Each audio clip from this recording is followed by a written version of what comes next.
I stood by him through his impoverished youth to his rise to supreme power, yet watched helplessly as he elevated my younger sister to equal wife, slaughtered my entire family, and left me to die a miserable death.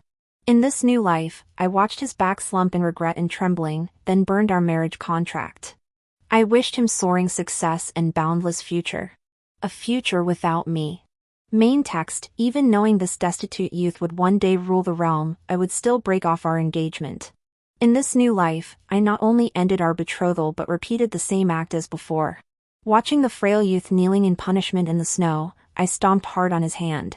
My shoes, woven from silver-threaded shark skin, crushed his hands, frozen and cracked. His back was lean yet straight, unyielding even to a blade. His gaze shifted slowly from my shoe to my face, that looked like the coldest snow in a bitter night, hiding a ferocity like a lone wolf. His lips were blackened by the cold, snow settling on his youthful brow and eyes. He hadn't yet learned to hide his emotions like he would later. Gritting his teeth, he barely concealed his humiliation. That year, Shingoichi was 17. His family had fallen on hard times, and he traveled 1,000 miles to take the imperial exams in the capital. In ragged clothes, he arrived at my family's door bearing a marriage contract. My parents and brother kindly took him in, but they never mentioned the engagement. I was 15 that year, spoiled and willful. Unwilling to marry a man who looked like a beggar, I used an excuse to punish him by making him kneel in the snow.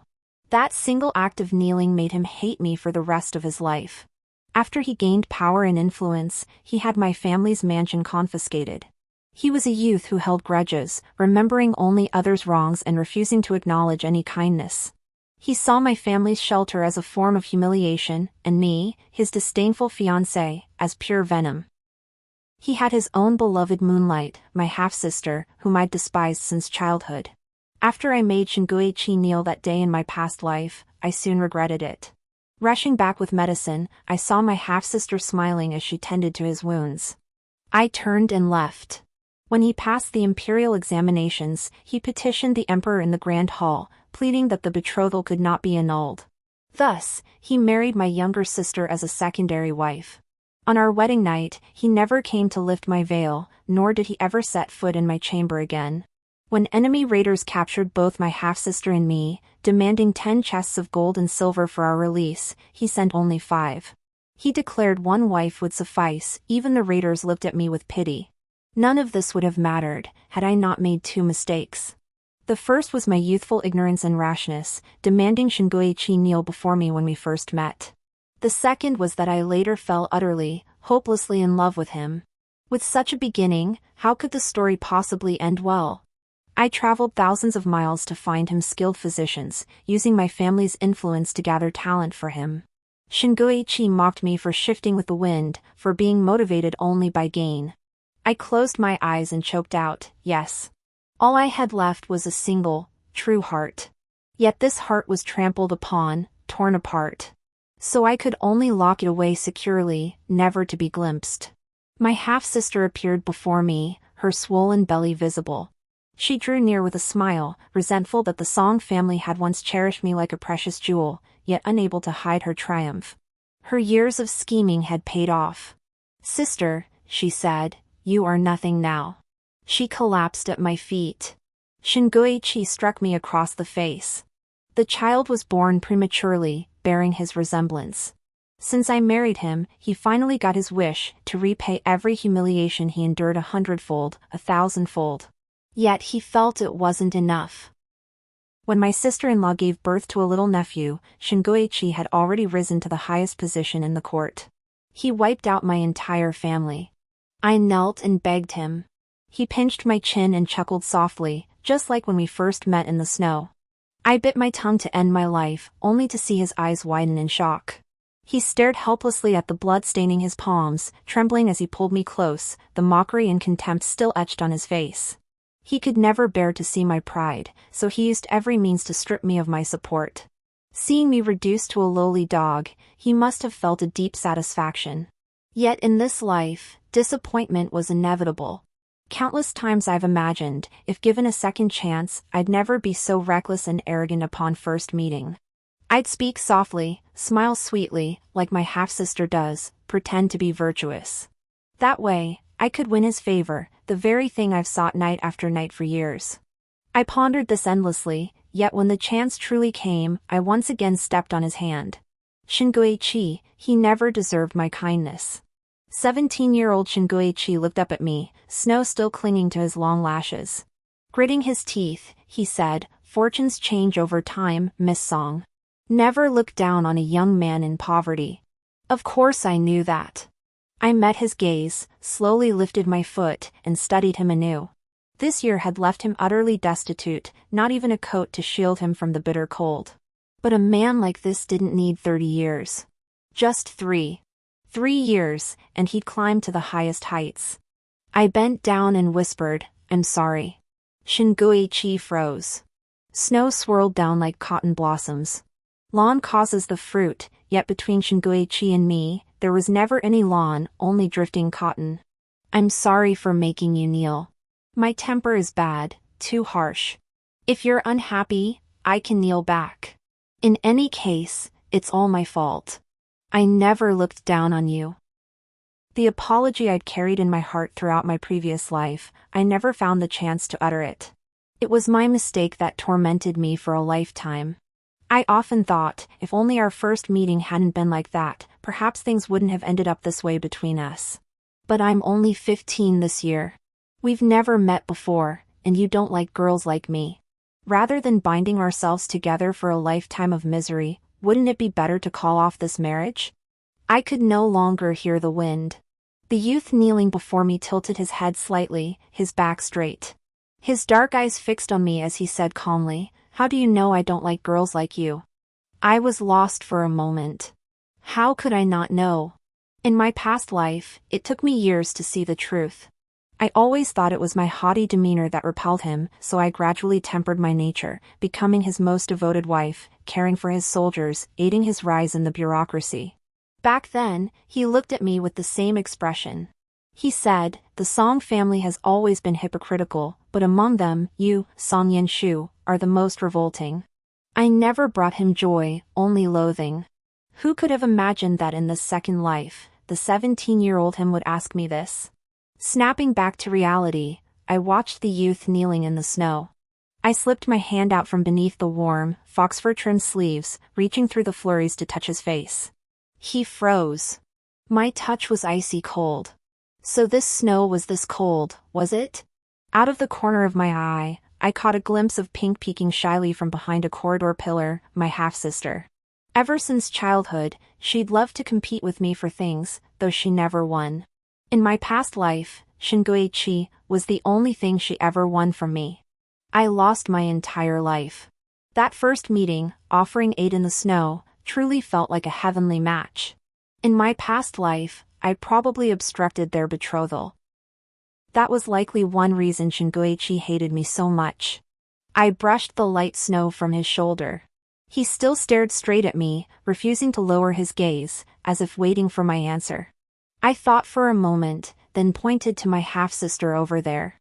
Smiling, I said, "You probably like someone like her."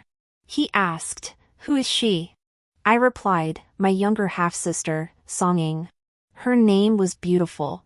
In my past life, he had built the Inua pavilion for her because of it. Within the pavilion was a pond that reflected a full, bright moon. I had to give them time alone and prepared to take my leave. You need not kneel any longer.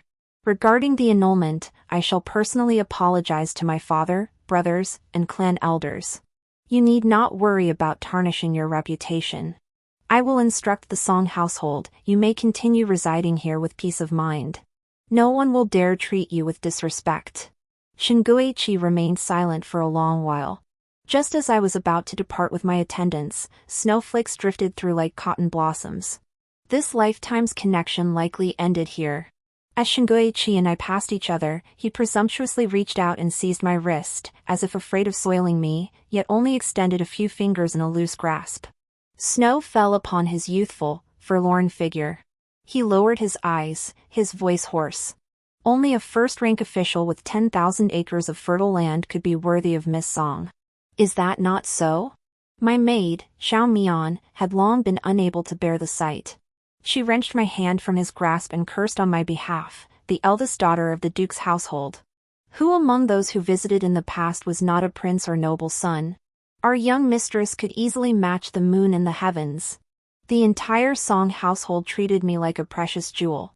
Though they received Shinguichi, who had suddenly come begging for favors, with polite courtesy, their hearts were filled with discomfort.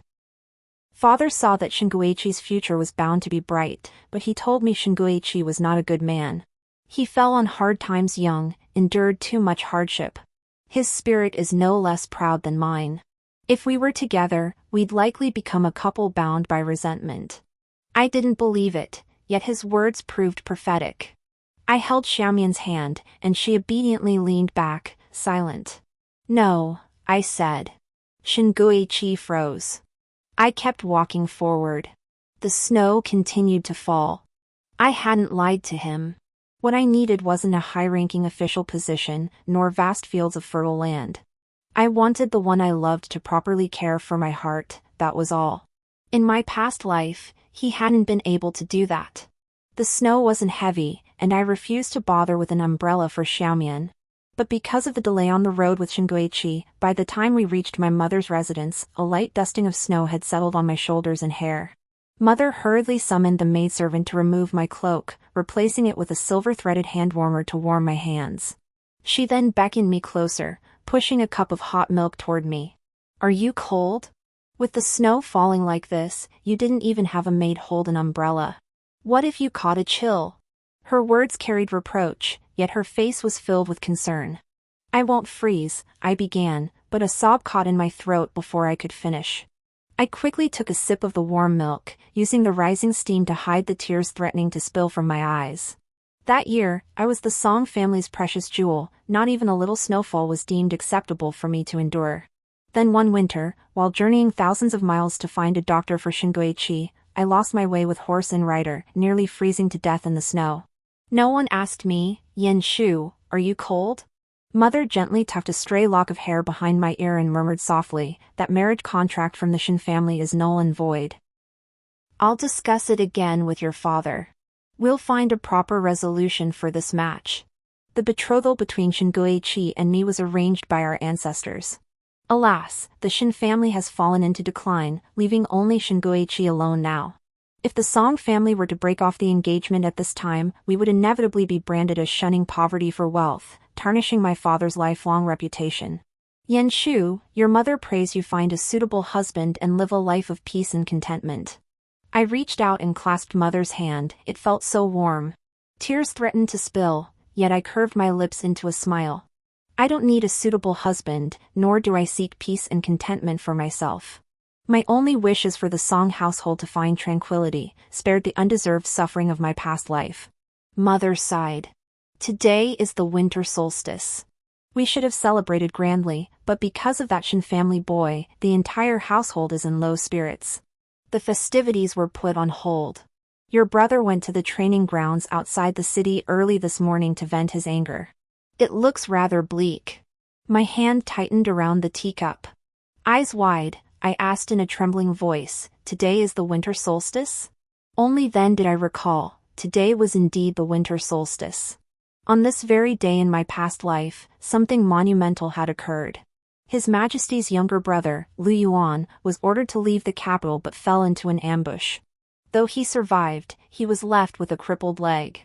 My brother rushed to rescue him, unprepared in the panic, risking his own life in the process and planting the seeds of his own illness. The once promising young man who could have dominated the world spent the rest of his life confined to his sickbed. That winter when Shinguichi arrived, the Song household lived in this bleak atmosphere. People cursed Shinguichi as a harbinger of misfortune. At home, he brought calamity upon his parents. In the Song household, he brought disaster upon the young master. I set down my cup, closed my eyes briefly to study my thoughts, and when I opened them again, they were filled with a gentle smile. Mother, I wish to go outside the city to see my brother. Prepare some of his favorite yuan xiao for me. He must be feeling low, I should go see him. Having been cherished at home, Mother surely wouldn't refuse such a request. She glanced outside at the sky. Thankfully, the snow had ceased, yet she still frowned. In such bitter cold. My heart burned with urgency, yet I coaxed Mother into acquiescence. At last, she nodded. I rose and headed outside. I wouldn't take a carriage, it was too slow. It was already past noon. I remembered the twilight when my brother was brought back, covered in blood. If I didn't hurry, it would be too late. I had a horse named Snowchaser, snow white as the sky, swift enough to chase clouds and chase the moon. I dispatched my most capable guard ahead to the barracks. But I must first catch up with Lu Yuan. I owe Lu Yuan a life. This time, I will repay him. The north wind howled past my ears as I spurred Snowchaser across the capital city, then out through the city gates, heading toward the 10-mile pavilion. The biting wind, filling my chest with unrelenting pain, only made me whip the horse harder. In my past life, after the emperor passed due to illness, the young ruler was barely 3 years old. Lu Yuan assumed the role of regent alongside Qi, stabilizing the court. Yet the two were bitter rivals, political adversaries locked in constant tension. Though Lu Yuan limped on one leg, attending court with a stern face, no one dared show him disrespect. I, however, once mocked him to his face as the lame prince. Yet it was he who, when both Song Ying and I were captured by enemy raiders, and Qi sent only 5 chests of gold and silver, shot an arrow that killed the raiders and saved my life. I've always been clear about debts and grievances. He hanged himself before I could repay him. This time, I'll restore his legs to full health, wishing him to remain noble and untouched by mockery for his disability. The biting cold wind swept through the early snowfall of that year, leaving the city outskirts deserted. Under the overcast sky, a blanket of white stretched as far as the eye could see. Spurring my horse onward, I felt my delicate frame grow weary. Licking my lips, I tasted a faint hint of blood. Exposed to this wind, I wondered how long it would take for my chapped face to heal. Rushing onward, I spotted the 10-mile pavilion ahead, where several people rested. Only then did I relax. Beyond the pavilion lay the bandits' ambush site. My robes fluttered in the long wind, the silver hairpins in my temples jingling softly. I dismounted, only to find someone leaning against the pillar before the pavilion, watching me intently. He wore purple robes and a jade sash, with a pendant hanging from his waist, engraved with the character Yuan. His long hair was tied high, a few strands loosened at his temples, fluttering in the wind. Lu Yuan had striking features, eyebrows sweeping into his temples, eyes long and narrow, now arched with a hint of reckless abandon. Beneath his high nose, his thin lips formed a perfect curve, radiating a youthful charm so vibrant it defied even the winter chill. I froze. The Lu Yuan I had known before was always gloomy, his methods cruel and forceful. Yet before his leg was broken, he had been this confident young man. He looked down at me from above. His confidant, finding the sight of a young lady in this desolate wilderness quite novel, glanced at me, then at Lu Yuan, and exclaimed in surprise, "Your Highness is truly popular." Even as we leave the capital like this, a noble lady still hurries to see us off.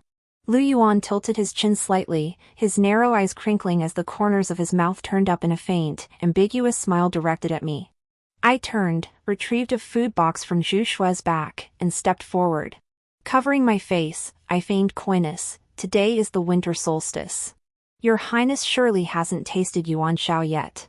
I've come to present them to you, fulfilling my heart's longing.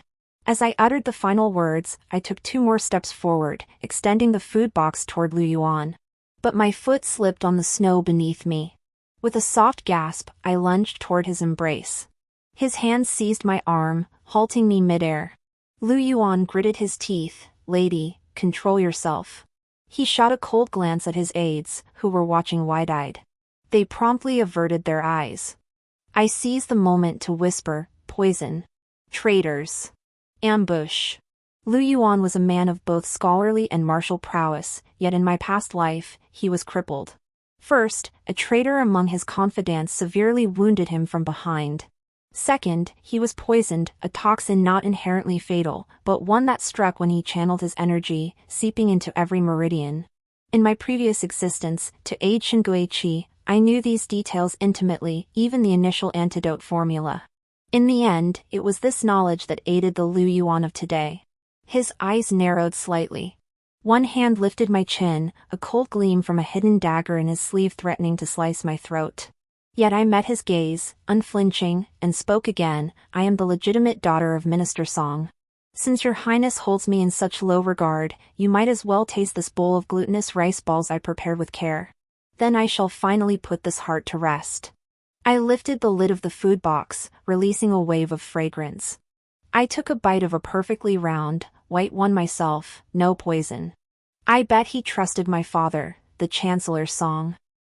His dark eyes studied me for a long moment before he gave a soft chuckle and took the food box from my hands. Only when a trusted aide came to dissuade him did he wave them away, smiling, "A young girl, it won't hurt." He ate with obvious reluctance, yet his eyebrow lifted slightly when he took the first bite. My cooking had always been excellent. Lu Yuan looked exquisitely graceful with his eyes lowered as he ate, bearing no trace of his previous incarnation as the Grim Reaper. Bored from waiting, I cupped my face and smiled sweetly. "Since your highness has eaten my glutinous rice balls, you must have some interest in me. Coincidentally, I, Yunying, am still unmarried." Before I could finish, Lu Yuan nearly choked. His eyes flashed panic as he looked up at me, then he growled darkly, "Shut up." His confidant beside him couldn't help but chuckle softly. By the time he finished eating, I had already retrieved the food box and notified my brother of the urgent preparations needed at the strategic location. He must be on his way here now. I had also hidden the antidote within the glutinous rice balls filling, curing Lu Yuan's poison. It should be nothing serious now. Snow began to fall again, scattered and sparse. I shivered slightly from the cold, yet mounting my horse felt unusually light. As I rode off, a voice called out to me. I turned back, the wind whistling sharply. Lu Yuan stood within the pavilion, snow swirling at his feet. He asked coldly, "What is your name?" With one matter settled in my heart, I felt naturally joyful and unburdened. Rarely smiling, I answered him, "Song Yanshu." "My name is Song Yanshu." A major incident occurred in the capital. Lu Yuan had left the city on official business but narrowly escaped an ambush. Fortunately, the eldest son of the Song family received word and came to his rescue, so he suffered no serious harm. The emperor flew into a rage and ordered a thorough investigation. After reassuring Lu Yuan, he also bestowed generous rewards upon the Song family. My brother, however, was furious with me, angry that a young woman like me had ridden out of the capital's suburbs, putting myself in mortal danger. I pestered him with apologies and expressions of remorse until he finally let it go with a cold snort. Only then did he ask how I knew there was an ambush at the 10-mile pavilion. I shook my head, lowering my eyes as I replied, "I don't know. I dreamed it. I dreamed of you, covered in blood." Yes, had I not intervened with my premonition, my brother would have been brought back covered in blood at this very moment. Even the imperial physicians had said to prepare a coffin. That he was now alive and well was truly a blessing. He reached out and tapped my head. "Silly girl, I'm perfectly fine." Whether he believed me or not, he didn't press further, instead turning to speak of Lu Yuan. As His Majesty's only younger brother and still a youth, Lu Yuan was addressed throughout the capital as young prince. I'd never seen my brother hold anyone in such high regard. Though Song Zhizheng was always self-assured, he praised Lu Yuan to the skies, constantly calling him young prince. It grew tiresome to hear, but just then a servant announced the young prince had come to thank my brother for saving him. Overjoyed, he rushed off to the main hall, leaving me behind. I took the opportunity to return to my room for a proper afternoon nap. Upon waking, I recalled the plum blossoms must have bloomed. I summoned Xiao Mian to accompany me to pluck a couple of branches, but halfway there, we encountered Song Ying and Lu Yuan. Song Ying clutched 2 plum branches in her arms, but somehow twisted her ankle and stumbled toward Lu Yuan. This time, he didn't even bother to reach out. He merely sidestepped slightly, and Song Ying, missing her balance, tumbled to the ground. I turned to leave, but the sharp-eyed Lu Yuan called out to me. His brows and eyes held impatience, a cold smile playing on his lips. "Has your maidservant forgotten how to walk properly?" Song Ying had been gazing up at Lu Yuan with tear-glistened eyes, but her expression turned pained at his words. He actually called her a servant, and did so right in front of me. The young prince had always shunned women, and his words were sharp and cutting. I didn't bother getting angry at his rudeness, responding lazily, "Indeed. Our young ladies tend to get flustered and lose their footing whenever they see a handsome young man. Like last time when I slipped." Lu Yuan's eyes widened slightly, staring at me in disbelief, as if my frank frivolity left him flustered. He simply snorted coldly and turned his head away. Xiao Mian went to support Song Ying, but as she passed me, she paused. I turned to look at her and asked softly, "Didn't you have feelings for Xingui Qi?" She shrank back slightly, a flicker of embarrassment crossing her face. I merely offered aid without any ulterior motives. I gazed into her eyes, full and watery, yet found it all rather ironic. When Xingui Qi achieves greatness, she'll likely kneel before her parents, weeping that her rescue of Xingui Qi was unintentional, yet her affection has grown deep, begging for their blessing. Song Ying left in embarrassment, leaving only Lu Yuan behind. I wondered how he'd ended up here. He tilted his chin slightly and asked me, "That day at the 10-Mile Pavilion, setting aside how you obtained the information, what were your intentions, a young lady from a noble household, galloping there on horseback?" As he lowered his eyes like that, he took on the brooding, dangerous aura of the regent prince from my past life. After much deliberation, the only plausible explanation was that of a young girl's infatuation. I replied casually, "I've already said it, I simply admire you. When you were in trouble, of course I had to come help." "Oh, and those Lantern Festival treats that day, weren't they delicious?" My words were sincere, yet I saw a flicker of discomfort cross Lu Yuan's brow. Still, he coldly uttered two words, "disgusting." After a long pause, fearing I might be deeply infatuated with him, he added, "This prince is notoriously picky. You do well to give up hope." I lowered my gaze to his legs. They were long and straight, unlike the crippled form from my past life. A lame prince, his awkward gait might be tolerable on anyone else, but seeing it on Lu Yuan was unbearably painful. He was so proud. I exhaled slowly, only to hear him lower his eyes and whisper, "Thank you." Startled, I looked up, but Lu Yuan sneered coldly, "That's one thing. I won't like you." I suppressed a smile and nodded. At that point, I should have left. I stepped past Lu Yuan and walked forward, but after a few paces, my feet stopped involuntarily. Xingui Qi stood not far away, his gaze colder than snow.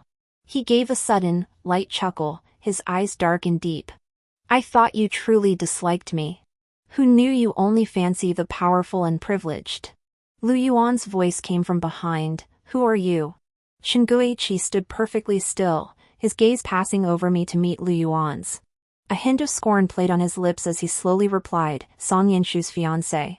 "You have a fiancé?" I turned to look at Lu Yuan. The young prince's face had indeed darkened. His narrowed eyes studied me with a half-smile, "Song Yanshu, you've made something of yourself." The way he said my name was clearly laced with gritted teeth. Light snow settled on his shoulders. Somehow, his gaze locked with Xinguiqi's. The tension between them was as taut as a stretched bowstring. Lu Yuan let out a cold laugh, shot me another piercing glance, then turned and walked away. His bearing was so imposing, you wouldn't have thought he wasn't heading straight into battle. I rubbed my temples in frustration. I probably shouldn't have come out to pick these plum blossoms today. Xinguiqi was still standing before me, adding to my headache. He added another sentence, his eyes hiding a hint of restraint, "The betrothal hasn't been dissolved yet. You are still the unwed wife of the Shin family. You should mind your words and actions." I almost laughed.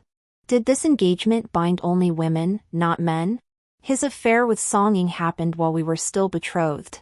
In this bitter cold, Xinguiqi wore only a thin robe, its cuffs frayed to shreds. Standing there in that single layer of pale blue, he radiated an air of noble refinement. I asked, "Did the Song family not send you a coat?" Xinguiqi replied, "I was staying at the Song residence as a guest, not to beg for handouts. No matter how shabby my own clothes might be, I couldn't accept such charity." My teeth clenched as past grievances surged back. I shoved him. "What are you playing at, acting so high and mighty? Who has time to insult your 2 cents worth of dignity? Why do you take yourself so seriously? Does Song Ying have to sew a coat herself and hand it to you before you'll deign to accept it as a sign of respect? The Song family has done you no wrong." I said, "Xinguiqi, dignity is something you give yourself, not something others bestow upon you. If you truly feel uneasy accepting it, fine. It's not a gift for nothing, consider it what you owe me." Pushed and scolded by me, he didn't grow angry. He captured the hand that had pushed him and pressed it against his chest. He lowered his eyes to look at me. "Song Yin-shu, you hate me." I said, "No. I didn't hate him. I despised him. I despised how my burning affection had been buried beneath ice and snow." Shinguichi suddenly explained, "I never took her medicine, nor did I ever have any dealings with her." I froze, then realized he was referring to Song Ying. He said calmly, "I don't like her like that, Song Yin-shu." I looked up at him in surprise, but withdrew my hand. I shook my head. "This has nothing to do with me. The marriage must be annulled anyway." Shinguichi took half a step back, the contrast between us growing starker. My white fox fur coat clashed so sharply with his tattered clothes. He gave a contemptuous laugh, as if courting humiliation, each word falling like 1,000 pounds. He said, "Fine." The marriage was finally annulled. Mother personally handed me the marriage contract. It was a thin sheet of paper, somewhat worn with age, yet carefully preserved. I heard that when Shinguichi rushed to the capital, even in his ragged state, he kept this contract close to his heart. I stared at it for a long time, then had Xiao Mian bring a brazier. Without a second thought, I tossed it inside to burn. The marriage contract curled up, slowly turning to ashes. Xiao Mian seemed more relieved than I felt. In her eyes, I was perfect in every way, far too good for a Shinguichi. Yet she suddenly gasped, "Miss, why are you crying?" Surprised myself, I touched my cheek, a single tear had fallen. I laughed, "The smoke from this charcoal brazier is too strong, it's making me tear up." She hurriedly moved the brazier away. When she returned, she looked at me intently and said, "Miss, I don't know why, but the moment I first saw that Shin family's young master, I disliked him. Even the look on his face when he agreed to call off the engagement was so repulsive. It was as if he bore some deep grudge against us from a past life. A man like him, whoever he loves is bound to suffer misfortune." I listened with a smile, though my heart felt a pang of melancholy. How could I not harbor resentment? But Shinguichi hasn't done anything yet. I've had to swallow every emotion. Now that the marriage contract is settled, severing this ill-fated bond from the start, there's no better way. Xiaomian changed the subject. "But I think the young prince is quite suitable. Women who fancy him could form a line stretching all the way to Jinling." I widened my eyes, feigning surprise. "Why all this talk of marriage? Could it be you're thinking of marrying yourself?" Xiao Mian blushed at this, turning away to ignore me. The matter of the Song family breaking off the engagement was truly disgraceful. Everyone, whether they knew the details or not, would condemn the Song family for their callousness. To express his apology, father offered a very generous compensation, along with other benefits. Yet Shinguichi stood firm, refusing every penny and requesting to leave the estate himself. When he departed, I went to see him one last time. I asked, "Where are you going?" I expected him to be thoroughly impatient with me, but surprisingly, he answered, "To an old residence left behind by one of my father's old friends." I responded with a simple okay, unable to think of anything else to say. Yet he asked softly, "What about the marriage contract?" I laughed. "I burned it." A faint, disdainful curve touched his lips. Suddenly, I wanted to ask one more thing. I called out to him, "Shinguichi." This was likely the first time I'd ever addressed him thus. He paused slightly as I asked, "If one day you marry the woman you love, and she loves you in return, on your wedding night, would you lift her veil and draw back her face covering?" The question was strange, coming out of nowhere, yet easy to answer. Shinguichi said, "Naturally." My hand, clenched tightly in my sleeve, suddenly relaxed, as if relieved by his answer. That decisive of course, that matter-of-fact of course. Yet on my wedding night in my past life, I was so joyful, yet no one lifted my veil. Finally, from his mouth, I received the answer, simply because the one he married, me, was not the woman he truly loved. I took the silver coins hidden in my sleeve, seized his hand, and placed them in it. It wasn't out of pity for him, but in a place like the capital where money burned like fire, if he suffered any further hardship, it would ultimately fall on my Song family's shoulders. I said, "Take this. It's my personal savings to help you out." Shingoichi, you don't need to repay it. You owe me far too much, more than you could ever repay. Shingoichi fell silent, likely unsure what exactly he owed me. He lowered his eyes to the vulgar pink money pouch. I called his name again, Shingoichi.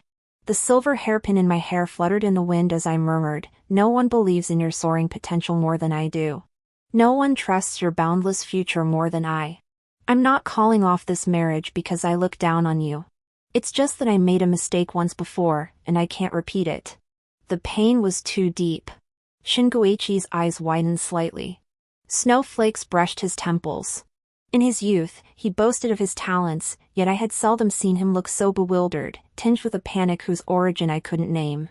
He reached out, as if to touch me, but I stepped back half a pace and bowed lightly. "May you soar to the heavens, with a fair lady by your side, and unparalleled wealth and honor. But it has nothing to do with me anymore." This winter was exceptionally cold, yet staying cooped up in the Song residence felt stifling. Since my rebirth, I'd forgotten all the troubles of scheming and maneuvering. With only me as their daughter, my father and elder brothers naturally treated me like a precious jewel. I'd even regained some of my former temperament. I truly couldn't fathom how I'd let myself be worn down so completely in my past life. When the weather warmed slightly, I took Xiaomian out. At the jewelry pavilion in the eastern part of the city, I ran into two young ladies from the Shirling family, the Liu sisters, Yunpai and Yu Hui. We've never gotten along, and seeing them never puts me in a good mood. Sure enough, whatever I looked at, they insisted on having it too. So I went ahead and picked everything in sight, grinning as their expressions darkened. Seeing my smug look, the younger sister, Yu Hui, couldn't hold back her sarcasm. "Song Yanshu, I thought you'd be too ashamed to leave your home." I replied, "Oh?" She couldn't resist adding, "The whole capital is abuzz. Your family broke off the engagement with that Daonan clan. How can you not feel the slightest shame over such an underhanded act? Well, your reputation was already mediocre. Now it's ruined, no one will want to marry you." I was admiring a glazed crown, exquisite beyond earthly craftsmanship, and replied casually, "You should worry about your own marriage first." Before I could get a response, I noticed both sisters' cheeks flushed slightly. They smoothed the folds of their robes, heads tilted up ever so slightly, looking coyly bashful. Following their gaze upward, I saw the steward humbly bowing his head on the second floor, flanking a youth in purple robes and a jade crown as they descended the stairs. Lu Yuan answered lazily, his eyes drifting downward. They met mine, but he turned his head away as if he hadn't seen me. So these two sisters had dressed up so beautifully, they were waiting for the young prince. Yuehui stepped forward, about to speak to him, when Lu Yuan uttered two words, "Noisy." His cold glance swept over her, and any girl with even a shred of courage would have retreated. But I wasn't satisfied. I added fuel to the fire. "Yunpai and Yuehui, are you abandoning the jewelry you reserved?" I was happily watching the sisters' lonely retreating figures, when I heard Lu Yuan turn toward me and say, with equal indifference, "You too." I choked, letting out a long sigh. Lu Yuan hesitated for a moment, then asked me, "Did you break off your engagement?" I nodded. He seemed to want to say more, but stopped himself, merely acknowledging it with a single word. Somehow, the corners of his mouth lifted slightly. His confidants whispered behind him, though their murmurs were anything but quiet.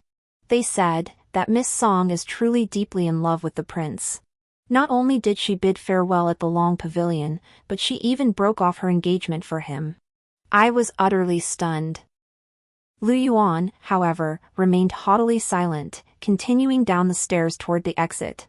As he passed me, he paused, lowered his eyes to look at me, and spoke with deliberate slowness, "If no one else will marry Miss Song, this prince might consider it." In my past life, Lu Yuan never took a wife. Rumors swirled that he favored men. Now, in this new life, I never expected him to say such a thing. I froze, instinctively asking, "Really?" The young prince smiled faintly, his lips curving slightly. "False." I fell silent, yet watched as he reached out, adjusting the hairpin at my temple. He casually amended his words, "Depends on my mood." I lifted my eyes to meet his, catching the laughter in his gaze, as sudden and bright as a shooting star in the night sky. He walked out, where scattered snowflakes had begun to fall again, melting into the folds of his black cloak. In a daze, I recalled the year my younger half-sister and I were captured by enemy raiders. Snow fell like this then too. Shingoichi sent 5 chests of gold and silver to ransom Song Ying, but the raiders grew ever more greedy. They planned to send me back, worthless as I was, yet changed their minds at the last moment, intending to behead me right there on the slope. The lame prince I had once mocked drew his bow and shot the enemy commander dead with a single arrow. Born with such beauty and noble status, yet burdened by his crippled leg, his gloomy demeanor earned him the nickname the Cold-Faced Prince. He removed his cloak and had it handed to me, yet refused to move freely before me. He stood in the scattered snow, silently watching me. Blood splattered across my face, and in my panic, my legs were too weak to bear my weight. At that moment, Lu Yuan approached, his steps laborious and awkward, his body cloaked in wind and snow, yet he extended his hand to me. A sudden stir in my heart felt like a corner collapsing, revealing things long hidden. Lu Yuan, who had been walking away, turned back as if sensing something. That glance unexpectedly matched the regent prince from my memories, so dark and intense. A few strands of hair brushed lightly in the wind. Suddenly, he curved his lips. Lu Yuan said lazily, "Song Yinshu, stop peeking at me." After returning to the mansion, I received a pile of jewelry from the treasure pavilion. Topped among them was a glass crown, truly resplendent with flowing light. A note lay atop it, the characters written in a sweeping, powerful hand, the words Lu Yuan piercing the paper. My fascination with that glass crown wasn't born of genuine affection for the piece itself. It was simply that Shingoichi had brought back one just like it from his southern travels long ago, only for it to end up in Song Ying's hands, a fact that left me bitterly envious. When I went to see Mother, she happened to be discussing Song Ying's marriage arrangements. Mother had always been kind-hearted, yet her affection for Song Ying remained faint, never matching the depth she showed me. According to Mother's view, having broken off my engagement, it wouldn't be proper to immediately arrange another marriage. Yet Song Ying was of a similar age to me and should also be betrothed. It had been the same in my previous life. Mother had expended much effort selecting a match for Song Ying. Then Shingoichi mentioned it before the emperor, and she ended up marrying into the Shin family as my co-wife. Truly, it was laughable when recounted. I merely suggested lightly, perhaps let Song Ying choose for herself, lest she end up ungrateful in the end. Mother pondered briefly, "You're right." As I stepped outside, I happened upon Song Ying. Though I resented her so deeply in my past life, this time around, my feelings toward her were merely indifferent. Seeing her unusually enthusiastic about selecting her future husband, I couldn't help but ask, "Have you ceased all contact with Shingoichi?" Song Ying gave me a strange look and curled her lip. What connection do I have with him? I stared at her for a moment, slowly processing the situation. In my past life, Shingoichi couldn't see through my affections, but this younger sister of mine had read my thoughts perfectly, deliberately flattering Shingoichi. This lifetime, I ended the engagement without a second thought. The Shingoichi of today seemed so downtrodden he wouldn't even catch Song Ying's eye. From mutual affection to strangers in this life. Yet, I chuckled softly. The source of all this agony was actually my own affection. A dry cough seized me, and I doubled over in discomfort. That very night, I developed a fever. My brother hurriedly fetched the token to summon the imperial physician. After examining me, he merely said it was a wind cold, and that proper rest would cure it. Yet I remained ill for half the winter, only recovering when spring arrived. During my illness, I had many dreams, vague and shifting, like drifting clouds. When I finally recovered, I always felt I had forgotten something, yet I couldn't recall what it was. In the half-sleep of midnight, I saw a figure by my bed, silent, carefully placing a pill in my mouth. It melted instantly, warming every vein. He reached to touch my face, but at my slightest movement, his hand snapped back. He muttered something in irritation, though I caught none of it. When I awoke, a dew-kissed spring blossom lay at my bedside, glistening. As Xiao Mian dressed me, she pinned a hair ornament in my hair, the very one Lu Yuan had given me that day. Suddenly, I wished to go to Han's Han Temple outside the city to pray and fulfill a vow. Mother gladly agreed, saying that since my illness had healed, I ought to seek the Buddha's protection. I vaguely recalled many unpleasant events, yet upon waking, I remained the Song family's cherished jewel. I chose not to delve into the murky past, but paying respects to the Buddha was always a good thing. The carriage rolled over the blue stone slabs, the character song hanging lightly from its corner. Suddenly, the driver halted the vehicle. Xiao Mian lifted the curtain for me, frowned, turned back, and said, "It's that young master from the Shin family. Shin Guiqi. I remember him. I had broken off our engagement not long ago, but deeper memories were shrouded in mist, obscured and indistinct." I too furrowed my brow and leaned out slightly. Dark clouds obscured the sun, casting a gloomy light.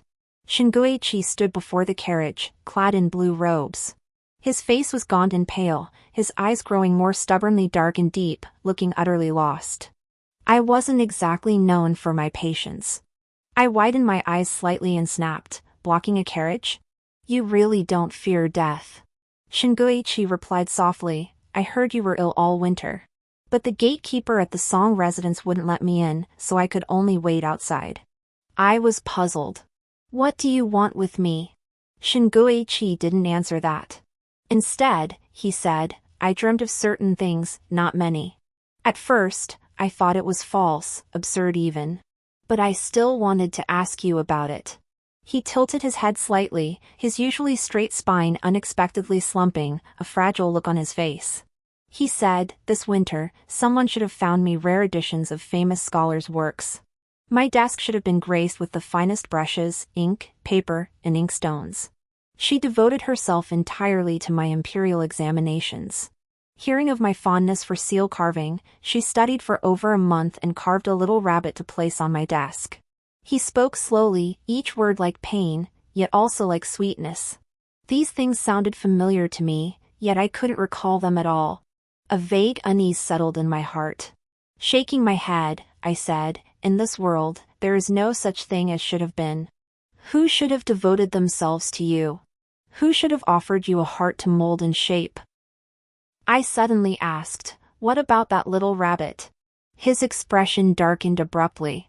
He drew in a sharp breath, as if in pain. "In my dream, I threw it away. I thought it was a humiliation." I chuckled softly. "So there is such a humiliation in this world. The person you speak of must be exceedingly arrogant. Shin Guiqi, you should step aside. I still have matters to attend to." I added one more sentence, noticing the faint redness in his eyes. I was surprised by the satisfaction I felt, yet I still managed a mocking smile. I said, "The meaning of should have is that you can never have it again, Shin Guiqi. Do you understand?" He staggered back 2 steps, his face ashen. I couldn't say what premonition gripped me, much like when I'd last wished him a bright future. I sensed every moment henceforth would be his agony, though the reason itself remained unclear to me. Only the Buddha knew. The peach blossoms bloomed early at Hanshan Temple on the city outskirts, yet few pilgrims came. Kneeling in the main hall, I gazed up at the Buddha's compassionate countenance. I sensed I'd forgotten something seemingly vital, yet felt an overwhelming peace, unwilling to dwell on it. Perhaps fate had its own plan. As I pressed my palms together in prayer, I felt the hair ornament in my bun stir. Opening my eyes, I saw Lu Yuan's fingertips withdraw from the dangling tassel. He lowered his gaze to meet mine. After a month apart, his features had grown even more striking. Just as I opened my mouth to speak, he made a shushing gesture. Lu Yuan knelt on the rush mat beside me. I'd heard the young prince didn't believe in gods or Buddhas, yet here he was, kneeling more devoutly than I. As we rose to leave, he finally spoke lazily, pinching my cheeks to examine them from all angles. "You're rounder than before your illness. My medicine truly works." Only then did I recall the figures I'd glimpsed in my feverish delirium. My eyes widened. "Your medicine? You sneaked into my boudoir." Lu Yuan grunted, sheepishly withdrawing his hand and rubbing his nose. He awkwardly changed the subject. "What wish did you make?" I replied, "What good would telling you do?" A hint of a smile played at the corner of his mouth as he lowered his eyes to look at me. "If you tell me, it might just be more effective than telling the Buddha." His words carried an unmistakable confidence. I let out an "oh" and slowly explained, "I made a wish to the Buddha that the young prince in the capital would marry soon." Lu Yuan paused, a faint blush creeping behind his ears. He knew I was teasing him, yet he spoke deliberately, his expression unusually earnest. "Song Yen Shu, are you so eager to marry? A mountain tit chirped sharply, its long tail trailing behind. Outside the temple, peach blossoms blanketed the ground in crimson. This path was meant to lead down the mountain. As I gazed at Lu Yuan's exquisite features, still pondering the meaning of his words, a whistling sound cut through the air. Lu Yuan pulled me into his embrace, my face colliding with the crisp, elegant scent of bamboo. Had he taken one more step back, the arrow would have whistled past the very spot I'd stood. I glanced up to see Lu Yuan's brows furrowed. Arrows continued to fly, and an assassin, blade drawn, darted forward. Lu Yuan, distracted, pressed my head against his chest, his voice low, "Don't look. Hold tight." The world spun as blades clashed. I had no sense of the battle's progress, only the sweat forming in my palm from gripping Lu Yuan's. The scent of blood grew thicker, I couldn't tell if it was his or the assassin's. When I looked up again, a heap of bodies lay sprawled on the ground. This sacred Buddhist sanctuary was now stained with blood. Lu Yuan tightened his grip around my waist, leading me deeper into Han Temple. After winding through twists and turns and activating a secret mechanism to enter a hidden chamber, he lit a lamp and finally exhaled in relief. A sudden weight pressed against my shoulder as Lu Yuan seemed to finally collapse. Only then did I notice his face was drenched in cold sweat, his lips pale. A knife had pierced his abdomen, and blood gushed steadily from his leg. I helped him find a wall to sit against. He fumbled medicine from his sleeve to dress the wound, his hands trembling slightly. I tore a large piece of fabric from my skirt hem to staunch the blood. Only after the wound was somewhat tended did he lean back against the wall, eyes closed, gasping for breath. The lamp flickered faintly. Lu Yuan tilted his head back, eyes shut. Suddenly, he called my name, Song Yanshu. I looked at him. He said, "Come closer." Thinking he had something to say, I moved nearer. Unexpectedly, he rose slightly, his thin lips brushing my cheek like a dragonfly's touch, perhaps even grazing my lip. I froze in place, only to see him retreat. The slightest movement made him gasp in pain, yet he still managed to smile, his eyes crinkling with a hint of reckless triumph in his laughter. He said, "There's a small path leading out from the back gate of Han Temple. Your maid will be waiting for you there. Go down the mountain from that path. It's safe." Only then did I realize he was sending me away. I asked, "What about you?" He replied, "That's none of your concern." But I stubbornly pressed, repeating, "What about you?" Lu Yuan looked at me, sighing helplessly after a long moment, yet his gaze softened. "I'll wait here for you, Yanshu." Wait for what? He remained silent for a long time. In the dim light, Lu Yuan's features held a captivating beauty. He spoke calmly, "That ambush at the 10-mile pavilion, despite the court's intense investigation, they never found the mastermind. I'm always extremely cautious about what I consume daily. Only that day, before departure, the cup of wine bestowed by His Majesty and Consort Wen, I never had it tested. Yet, I was poisoned." The ambushers confessed under interrogation, if they couldn't take my life, they would cripple one of my legs, making me a lame prince. In any case, a crippled man could never claim the throne. The emperor's health is failing, and the crown prince is still young. His tone remained unruffled, discussing matters of life and death as if they were someone else's concern. I am waiting. Waiting to see whether Consort Wen intends to spare me, or whether my elder brother seeks my life. If the former, all will be well. If the latter... Lu Yuan gave a soft chuckle, but it was directed at me, tinged with regret. "I'm afraid I'll have to break my promise. I won't be able to fulfill the wish you just made, little Yanshu." He lifted his hand to adjust the hairpin at my temple once more, but then frowned in disdain. "The design is too ugly. Change it next time." I reached out and clasped his hand, still warm. I looked at him earnestly. "I'll wait with you." New developments had recently unfolded in the capital. First, the crown prince's birth mother, Consort Wen, had fallen gravely ill. No one was permitted to visit her. Rumors circulated that Consort Wen had committed a grave offense, her life hanging in the balance. Yet these were mere speculations, no one knew the truth. Second, this year's top scholar, Qi, possessed extraordinary talent, delighting the emperor greatly. Yet in court, he petitioned the emperor to grant him a marriage to the eldest daughter of the prime minister Song's household. This displeased the young prince, who promptly followed suit, also pleading with the emperor for a marriage to a Song family daughter. This farce became the talk of the capital's streets and alleys for over a month, a tangled web of love and rivalry involving three people.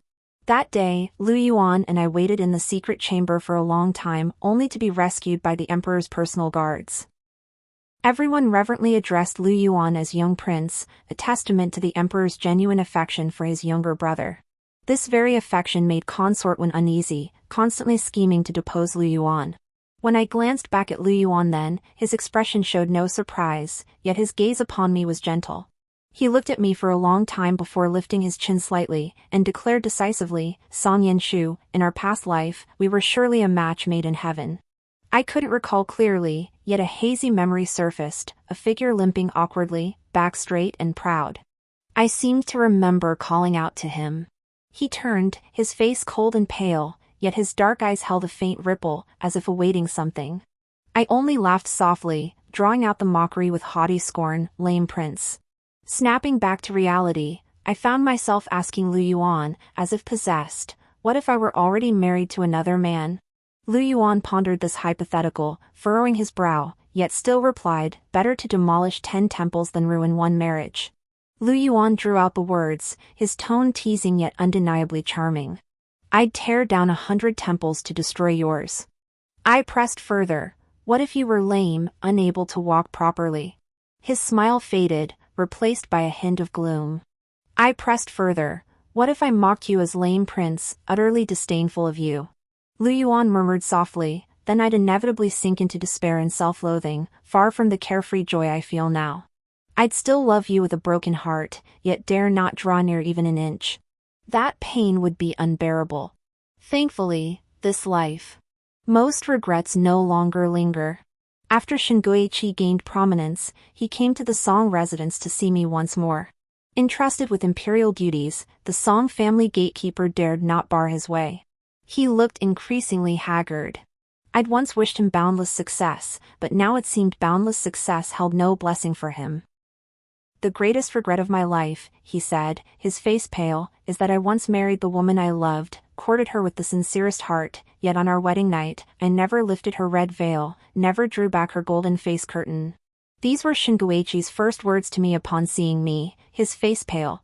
Ever since that bitter winter day, I'd vaguely felt I'd forgotten something, and now I couldn't recall it at all. Seeing him in such agony, yet unable to understand a single word, I asked in bewilderment, "When did you marry? How come I never heard a whisper of it?" Shinguichi's eyes widened slightly, all color draining from his face. He remained speechless for a long while. Finally, with a smile that was almost a cry, he said, "So it seems only I remember this agony. Whose forgiveness should I seek? Whose forgiveness could I ever find in this lifetime? The deepest agony in this world is this, to regret to the utmost, to feel pain to the bone, only to discover that you alone must chew on this agony. No one can forgive him. No one will journey 1,000 miles to seek a doctor for him, no one will light a lamp for him at night, no one will linger for him at the dimly lit corner. True lovers are already few in this world, and with the loss of the one and only Song Yanshu, who could ever fill that void so completely? A fine young man, yet his back slumped in defeat. Scholars value their dignity above all, yet tears fell from his eyes, not a single drop more, but blood dripping from his heart. I couldn't make sense of his rambling, disjointed words. Piecing together fragments, I couldn't help but console him. A mismatched couple can't last, surely both must bear some blame. Shinguichi coughed up blood, his bitter smile fading as he said, "No. Everything is my fault." The look in his eyes was so complex, and I feared for his sanity. I summoned several guards to escort him home. I stood at the gate of the Song residence, watching him disappear into the distance. Yet at the far end of the long street, a figure clad in purple rode a horse toward us. Among the crowd, his eyes saw only him. The sight of him on his silver-saddled white steed seemed to steal even March's springtime radiance, leaving it pale beside his triumphant presence. As he drew nearer, reining his horse before the stone lions of the Song residence, Lu Yuan sat astride. The sun glinted in his eyes as he unfolded the bright yellow brocade scroll in his hand, revealing an imperial decree of betrothal. He fixed his gaze upon me, more dazzling than the sun itself. Lu Yuan's smile held a hint of lingering affection. He said, "Song Yen Shu, in this lifetime alone, you should marry me." I smiled too, replying, "It should be so. It should be so, this lifetime is yours, young prince." Past memories fade away. From this day forward, each day is a new beginning. The story ends here. Thank you all for your companionship. See you in the next chapter.